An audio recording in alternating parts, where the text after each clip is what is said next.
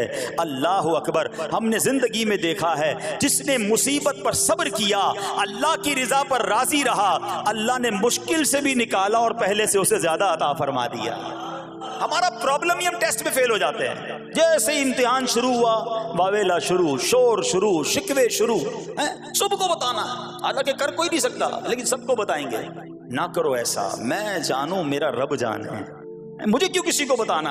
ہاں وہ کریم ہے, وہ دیکھ رہا ہے کہ میرا بندہ صبر کر رہا ہے. سبحان اللہ. حضرت سیدنا امام ابو جعفر محمد بن جریر طبری تفسیر طبری میں اس آیت مبارک کے تحت فرماتے ہیں, یعنی ہم تمہیں دشمن کے خوف, قحط سالی, شدید بھوک و فقر و فاقہ, فصلوں کی کمی, مقاصد کے حصول میں مشکلات, کفار سے جنگ کے دوران افرادی قوت میں کمی اور اہل و عیال کی موت وغیرہ کے ذریعے آزمائیں گے.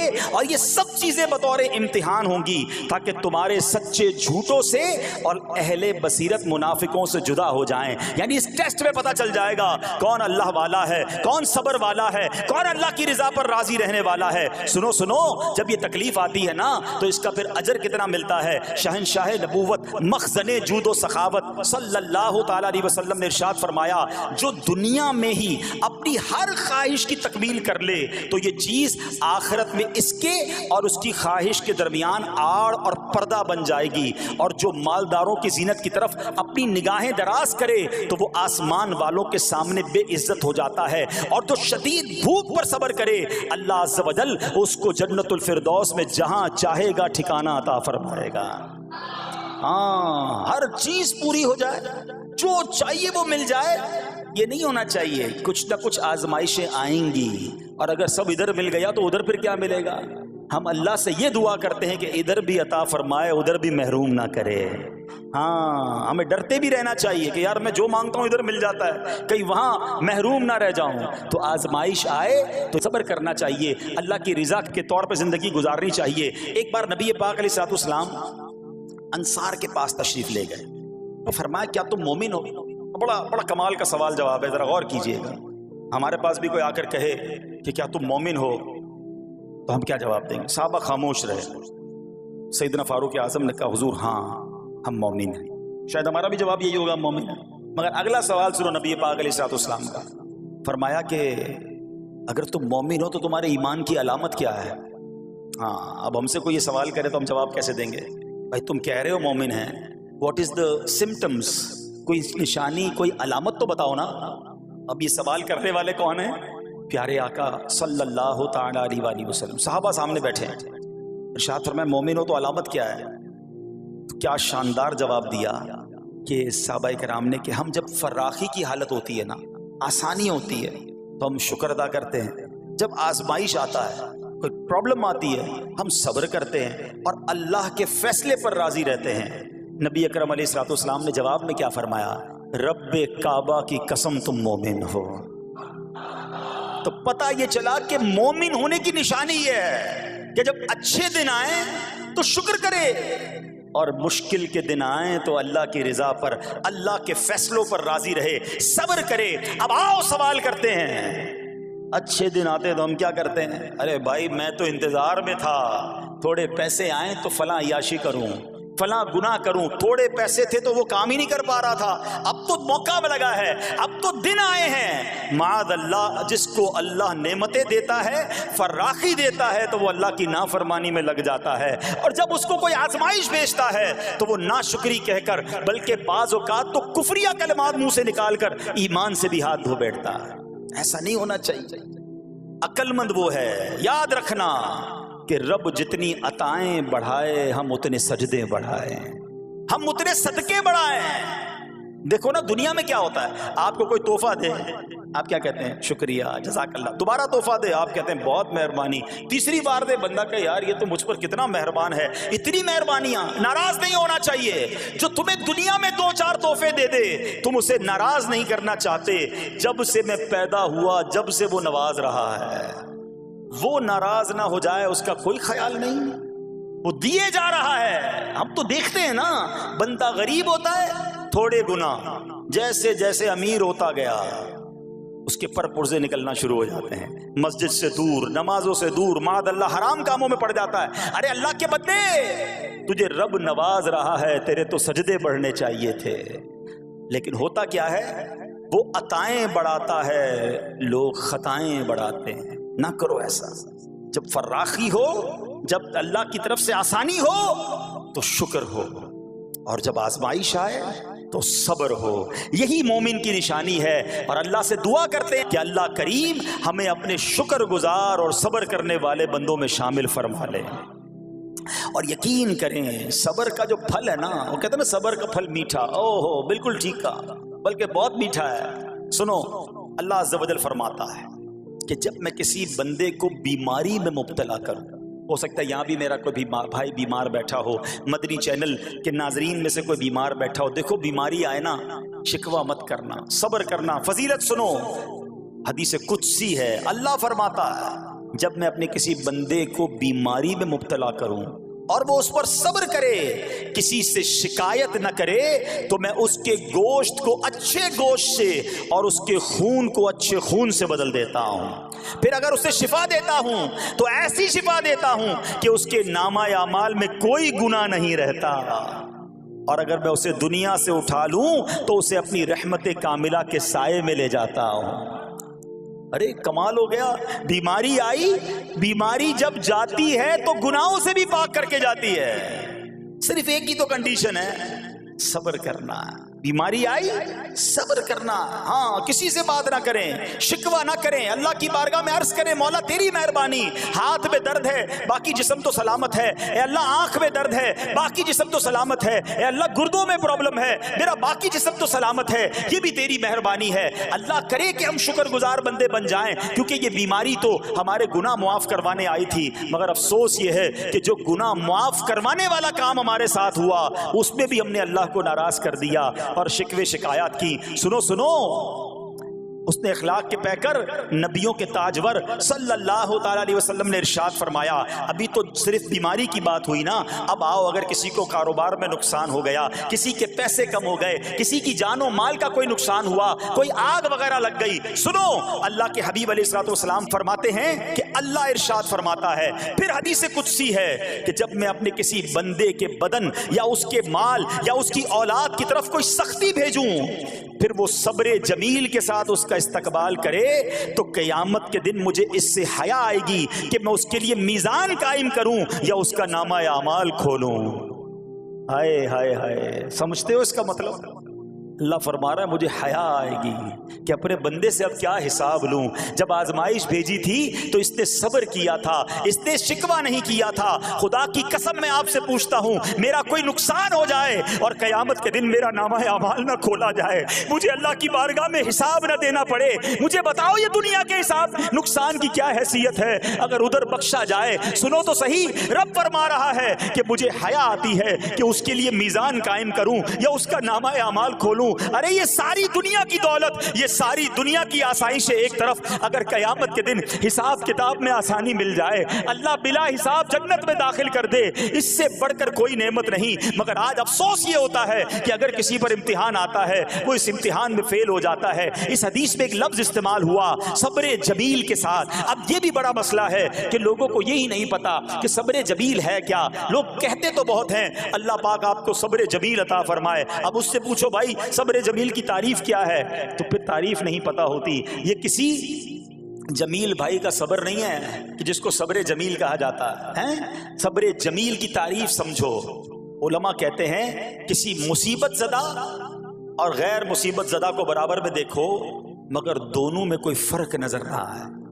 یعنی چہرہ بھی نہ بتائے کہ وہ کسی مشکل میں ہے, اس کی عادتیں بھی نہ بتائیں کہ وہ کسی پرابلم میں ہے, یعنی اس کو دیکھ کر پتہ ہی نہ چلے کہ وہ بڑی مشکل میں ہے. فرمایا یہ ہے صبر جمیل. مگر آج ہمارا حال یہ ہے, ہمارا چہرہ بتا دیتا ہے بھائی خیر تو ہے, بڑی ٹینشن میں ہو, ہاں یار کیا کروں بس موبائل ٹوٹ گیا, ارے بھائی بڑی چہرے پہ بڑی ہوائیاں اڑ رہی ہیں, بس کیا کروں جناب آج 5,000 روپے کھو گئے. 5,000 روپے کھو جائیں, چھوٹا سا نقصان ہو جائے, ہمارا چہرہ بتا دیتا ہے کہ ہمارے ساتھ کوئی معاملہ ہوا ہے. صبر جمیل یہ ہے کہ دیکھ کر کوئی پہچان ہی نہ سکے کہ یہ بندہ کتنی مشکل میں ہے, چاہے اندر کتنی تکلیف میں ہو, دنیا والوں کو نہ بتائے کیونکہ وہ رب کا بندہ ہے, وہ اللہ کی بارگاہ میں فریاد کرے. یہ صبر جمیل ہے اور اللہ اسے ہم سب کو نصیب فرمائے.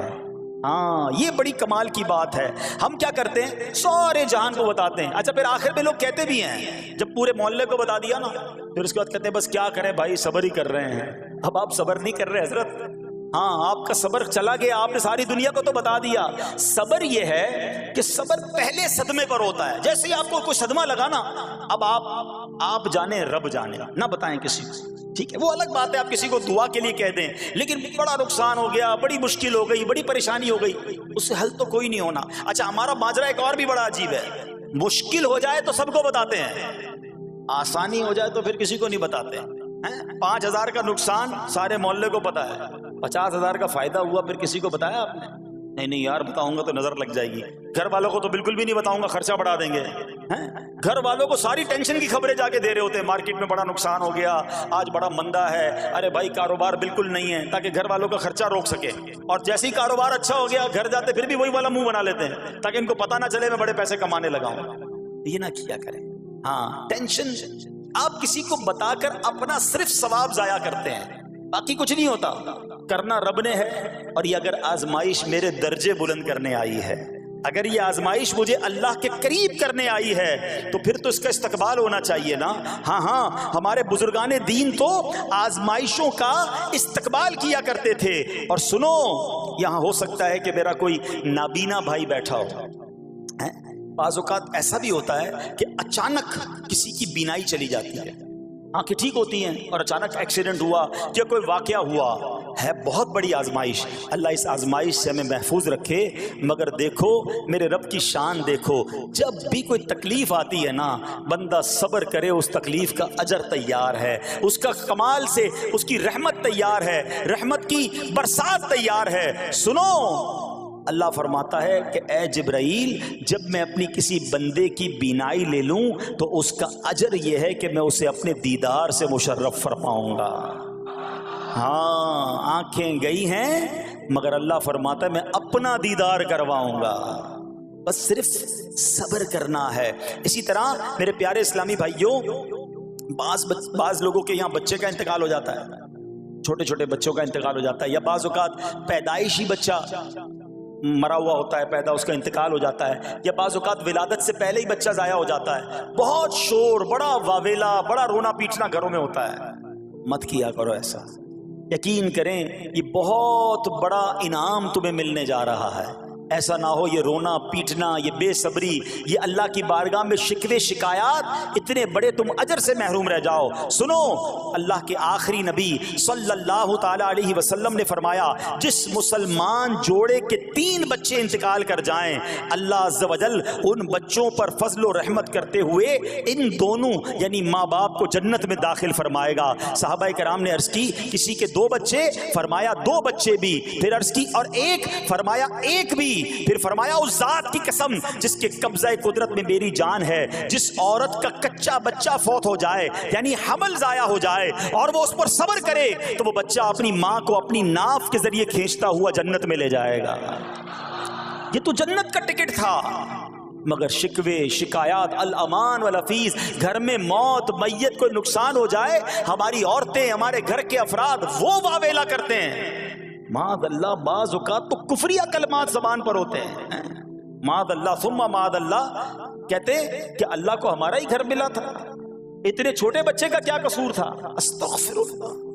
یہ تمہارے جملے، ایک تو گھر میں مصیبت پہلے ہی آئی ہوئی ہے اور تم اللہ پر اعتراض کر کے معاذ اللہ، اللہ کو ظالم کہہ کے اپنا ایمان بھی ضائع کر بیٹھے، یہ تو اس سے بڑی مصیبت ہو گئی نا۔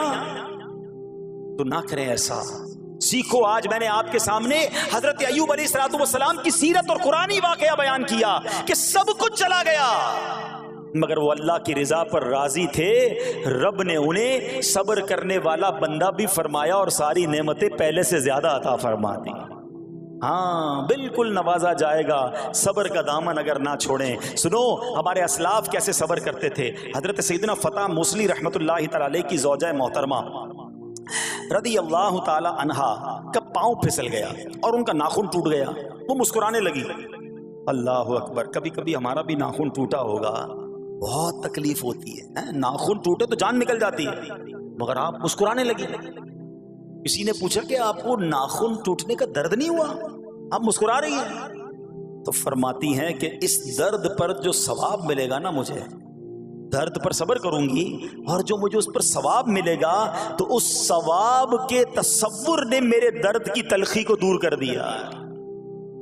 ہائے ہائے ہائے، یہ ہے اللہ والے۔ ہاں صبر کرنا کوئی ان سے سیکھے۔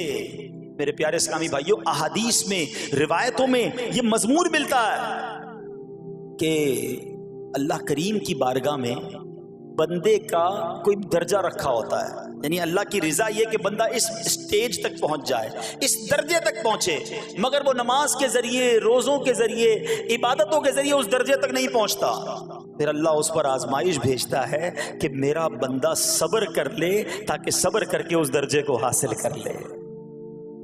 ہائے ہائے، یعنی مجھ پر کوئی آزمائش آئی تھی میرے درجے بڑھانے، مگر ہائے میری بے صبری کہ میں نے وہ درجہ پانے کا موقع ضائع کر دیا، میں نے وہ ثواب پانے کا موقع ضائع کر دیا۔ خدا را یاد رکھنا، اگر کسی آزمائش سے گزر رہے ہو تب بھی، اور اگر آئندہ کوئی آزمائش آئے، صبر کا دامن نہ چھوڑنا، یہ تصور کر لینا کہ یہ میرے گناہ معاف کرنے کا ذریعہ بن رہا ہے، یہ میرے درجے بڑھانے کا ذریعہ بن رہا ہے۔ اور سنو، جب مصیبت آئے تو پڑھنا کیا ہے؟ رسول اللہ صلی اللہ تعالی علیہ وآلہ وسلم نے فرمایا جو مصیبت کے وقت انا للہ و انا الیہ راجعون کہتا ہے تو اللہ عز و جل اس کی پریشانی دور فرما دیتا ہے اور اس کے کام کا انجام اچھا فرماتا ہے اور اسے ایسا بدل عطا فرماتا ہے جس پر وہ راضی ہو جاتا ہے۔ تو یہ پڑھ لیں، لیکن شکوہ نہ کریں، دنیا والوں کو بتانے کی حاجت نہیں۔ اچھا، وہ جو میں بات کر رہا تھا کہ تکلیف سب کو بتانی ہے اور راحت کے بارے میں کسی کو کوئی شکر کرتا ہوا نظر نہیں آتا۔ ایک بار ایک شخص کے سر پر جو ہے نا وہ تکلیف ہوئی نا، سر میں درد ہو گیا، اس نے پٹی باندھی اور گھومنے لگا۔ اس زمانے میں حضرت رابعہ بصریہ رضی اللہ رحمت اللہ تعالی علیہ، اللہ کی بہت بڑی ولیاں ہیں، آپ نے اس کو دیکھا کہ کیوں پٹی باندھی ہے؟ وہ کہتا سر میں درد تھا اس لیے پٹی باندھی ہے۔ بات تھوڑی سی باریک ہے، سمجھدار لوگ سمجھیں گے، اس لیے پٹی باندھی ہے کہ سر میں درد تھا۔ اللہ اکبر۔ اس اللہ والی نے پتہ ہے کیا کہا؟ آپ کہتی ہیں کبھی صحت کی پٹی بھی باندھی ہے؟ ہاں، یہ جملہ ہے بڑا سمجھنے والا ہے، یعنی اللہ نے اتنے دنوں تک صحت میں رکھا تو کسی کو نہیں بتایا، اور تھوڑے دنوں کی تکلیف آئی تو پٹی باندھ کے سب کو بتانے چلا ہے کہ رب نے بیمار کیا ہے۔ ہاں ہمیں اللہ کریم کی طرف سے آزمائش ہمیشہ تھوڑی آتی ہے. اگر اپنی زندگی کا ہم پورا عرصہ کیلکولیٹ کریں نا کہ بھئی 40 سال کا کوئی بندہ ہو گیا ہے تو کتنے دن ہوئے 40 سال میں؟ ٹھیک ہے، ایک بار کبھی بیٹھ کے اکیلے میں حساب کرنا، اتنے ہزار دن میں نے دنیا میں گزارے، کتنے دن بیمار رہا؟ تو شاید چند دن، 100 دن، 50 دن، 200 دن بنیں گے. کئی ہزار دنوں میں سے اگر چند دن اللہ نے مجھ پر آزمائش ڈالی تو ہزاروں دن راحت بھی تو ڈالی نا، صحت بھی تو عطا فرمایا. اتنے دن جس رب نے چھاؤں میں کھڑا کیا، اگر تھوڑی دیر کے لیے دھوپ آئی ہے تو مجھے شکوہ نہیں کرنے چاہیے. یاد رکھنا، ہر رات کے بعد صبح ہے، ہر دھوپ کے بعد چھاؤں ہے. اگر تم انتظار کرو گے تو رب ایسی رحمت تم پر نازل کرے گا، اپنے غیب کے خزانوں سے عطا فرمائے گا. قرآن میں رب نے وعدہ کیا ہے وَمَن يَتَوَکَّلْ عَلَى اللَّهِ فَهُوَ حَسْبُهُ، جو اللہ پر بھروسہ کرے اللہ اس کے لیے کافی ہے. مگر ہمارا پرابلم یہ ہے کہ جب مشکل آتی ہے ہم یہ ساری باتیں بھول کر بس شکوہ، شکایات اور پریشانی میں چلے جاتے ہیں. ارے آپ اس مصیبت کو اللہ کی طرف سے نعمت سمجھ لو، اللہ کی طرف سے یہ سمجھ لو کہ میرے گناہ معاف کروانے، میرے درجات بلند کرنے کے لیے آیا ہے. اچھا اب ایک اور بات، بعض اوقات شیطان ہے نا وہ کسی کے دماغ میں وسوسہ ڈالتا ہے کہ یار جب میں نمازیں نہیں پڑھتا تھا نا تب تو اتنا پریشان نہیں رہتا تھا، جب سے نمازیں شروع کی، دعوت اسلامی کے اجتماع میں آنے لگا، مدنی قافلوں میں سفر شروع کر دیا، اب تو میں نے کچھ ذمہ داری بھی لینا شروع کر دی ہے. ارے میں نے جب سے امامہ پہنا ہے، یہ داڑھی رکھ لی ہے، میری کوئی اسلامی بہن سن رہی ہے کہ بے پردہ گھومتی تھی تو کوئی اتنا ٹینشن نہیں تھا، اب میں نے جناب پردہ کرنا شروع کیا ہے، قرآن پڑھنا شروع کیا ہے تو ٹینشنیں شروع ہو گئی ہیں. اب شیطان بعض لوگوں کے ذہنوں میں یہ وسوسہ ڈالتا ہے کہ میں تو دین کے قریب ہو رہا ہوں، اللہ کے قریب ہو رہا ہوں، اور مجھ پر آزمائشیں کیوں آ رہی ہیں؟ سنو سبحان اللہ، اللہ کے حبیب علیہ الصلوۃ والسلام کی کیا شان ہے. اعلیٰ حضرت ایسے ہی نہیں کہتے کہ میں نثار تیرے کلام پر ملی یوں تو کس کو زبان نہیں، وہ سخن ہے جس میں سخن نہ ہو، وہ بیان ہے جس کا بیان نہیں. میرے آقا نے کم و بیش 1450 سال پہلے یہ مسئلہ سالو کر دیا. حضرت سیدنا سعد بن ابو وقاص رضی اللہ تعالیٰ عنہ فرماتے ہیں کہ میں نے عرض کی یا رسول اللہ صلی اللہ تعالیٰ علیہ وسلم، سب سے زیادہ مصیبتیں کن لوگوں پر؟ گلی مکا دی نا، پنجابی میں کہتے ہیں نا گالی بات ہی ختم کر دی. حضور یہ بتائیں سب سے زیادہ مصیبتیں کن لوگوں پر آئیں؟ پیارے آقا نے فرمایا انبیاء پر. اللہ اکبر، اللہ کے سب سے قریب تو انبیاء ہیں نا، انبیاء پر، پھر ان لوگوں کے بعد جو لوگ بہتر ہیں، پھر ان کے بعد جو بہتر ہیں. سنو اب اگلا جملہ، بندے کو اپنی دینداری کے اعتبار سے مصیبت میں مبتلا کیا جاتا ہے. اگر وہ دین میں سخت ہوتا ہے اس کی آزمائش بھی سخت ہوتی ہے، اگر وہ دین میں کمزور ہوتا ہے تو اللہ عز و جل اس کی دینداری کے مطابق اسے آزماتا ہے. بندہ مصیبت میں مبتلا ہوتا رہتا ہے یہاں تک کہ اس کے دنیا میں ہی اس کے سارے گناہ بخش دیے جاتے ہیں. گویا اللہ کی یہ رحمت ہے کہ بندہ بڑا نیک ہو رہا ہے، رب چاہتا ہے کہ اس بندے پر آزمائش بھیجوں، میرا نیک بندہ صبر کرے، اس کے گناہ معاف ہو جائیں اور میرے پاس آئے تو اس کو جنت میں داخل کر دوں. اللہ اکبر. اے پیارے اسلامی بھائیو یاد رکھنا، اب جو میں نے ایک سوال قائم کیا تھا نا کہ یار میں تو دین کے قریب، میں تو اللہ کے قریب ہونے کی کوشش کر رہا ہوں اور ایک کے بعد ایک آزمائش آ رہی ہے، یہ کیا ہے؟ اب ایک اور حدیث سن لو. سبحان اللہ. حضرت سیدنا انس رضی اللہ تعالیٰ عنہ سے روایت ہے، سرکار والا تبار، ہم بے کسوں کے مددگار، شفیع روز شمار، تو عالم کے مالک و مختار صلی اللہ تعالی علیہ وآلہ وسلم نے فرمایا جب اللہ عز و جل کسی بندے سے محبت فرماتا ہے، سننا ذرا غور سے، اللہ عز و جل جب اپنے کسی بندے سے محبت فرماتا ہے یا اسے اپنا دوست بنانے کا ارادہ فرماتا ہے تو اس پر آزمائشوں کی بارش فرما دیتا ہے. اب سوال ہے نا کہ میں اللہ دوست بھی بنا رہا ہے، اللہ کریم اس پر محبت بھی فرما رہا ہے اور آزمائشیں بھی بھیج رہا ہے. دوست پر آزمائشیں کون بھیجتا ہے؟ دوست کو تو راحتیں ڈالی جاتی ہیں. ہائے ہائے، اب یہی تو امتحان ہے، یہی تو چیک ہے. سنو، نبی پاک فرماتے ہیں جب اللہ اس پر آزمائش بھیجتا ہے نا، وہ بندہ اپنے رب کو پکارتا ہے اے میرے رب عز و جل، تو اللہ فرماتا ہے میرے بندے تو جو کچھ مجھ سے مانگے گا میں تجھے عطا فرماؤں گا، تو جلد ہی تجھے دے دوں گا اور اسے تیری آخرت کے لیے ذخیرہ کر دوں گا۔ سبحان اللہ، یعنی اللہ والوں کو آزمایا جاتا ہے، ان کے درجات بلند کیے جاتے ہیں، ان کے گناہ معاف کیے جاتے ہیں۔ تو اے میرے پیارے اسلامی بھائیوں، کبھی بھی یہ ذہن میں خیال مت لانا کہ یار میں دین میں قریب آ رہا ہوں، میری آزمائشیں بڑھ رہی ہیں، سمجھ لو امتحان شروع ہو گیا ہے، ٹیسٹ شروع ہو گیا ہے، اب اس ٹیسٹ میں مجھے کامیاب ہونا ہے اور اللہ کے مزید قریب جانا ہے۔ زندگی میں جو گناہ ہو گئے ہیں یہ میرے گناہوں کا انشاءاللہ کفارہ بن جائے گا، میرے درجات کی بلندی کا سبب بن جائے گا۔ اللہ سے عرض کرنا، اے مولا میں تیری رضا پر راضی، میں تیرے فیصلوں پر راضی، اب تک جو دیا تھا تو نے دیا تھا، یہ سب کچھ تیرا ہے، اے رب جب تو واپس لے گا میں اس پر راضی۔ جب یہ ثابت قدمی نصیب ہو گئی پھر دیکھو غیب کے خزانوں سے کیسا آپ کے دل پر سکینہ اترے گا، پھر کیسا آپ پر رحمتوں کا نزول ہوگا۔ تو اے میرے پیارے اسلامی بھائیوں، مصیبتیں آ چکی اور آنے بھی والی ہیں، پہلے ذہنی طور پر تیار رہنا، مگر صبر کرنا۔ یہ چند دنوں کی، چند گھنٹوں کی، چند لمحوں کی مصیبت ہے، مگر یہ تمہارے درجات کو بلند کر دے گی۔ رب کریم صبر کرنے والوں کو پسند فرماتا ہے، اور جو میں نے بات کہی تھی کہ صبر بھی کریں اور جب اللہ کریم کی طرف سے راحتیں آ جائیں تو شکر بھی کریں۔ کیا شاندار رب کا قرآن میں فرمان ہے، اللہ فرماتا ہے وَإِذْ تَأَذَّنَ رَبُّكُمْ لَئِن شَكَرْتُمْ لَأَزِيدَنَّكُمْ وَلَئِن كَفَرْتُمْ إِنَّ عَذَابِي لَشَدِيدٌ۔ اللہ قرآن میں فرماتا ہے اور یاد کرو جب تمہارے رب نے اعلان فرما دیا کہ اگر تم میرا شکر ادا کرو گے میں تمہیں اور زیادہ عطا کروں گا۔ ہاں شکر کرو رب اور دے گا، مگر اگلا حصہ سمجھنے والا ہے، اور اگر تم ناشکری کرو گے تو میرا عذاب سخت ہے۔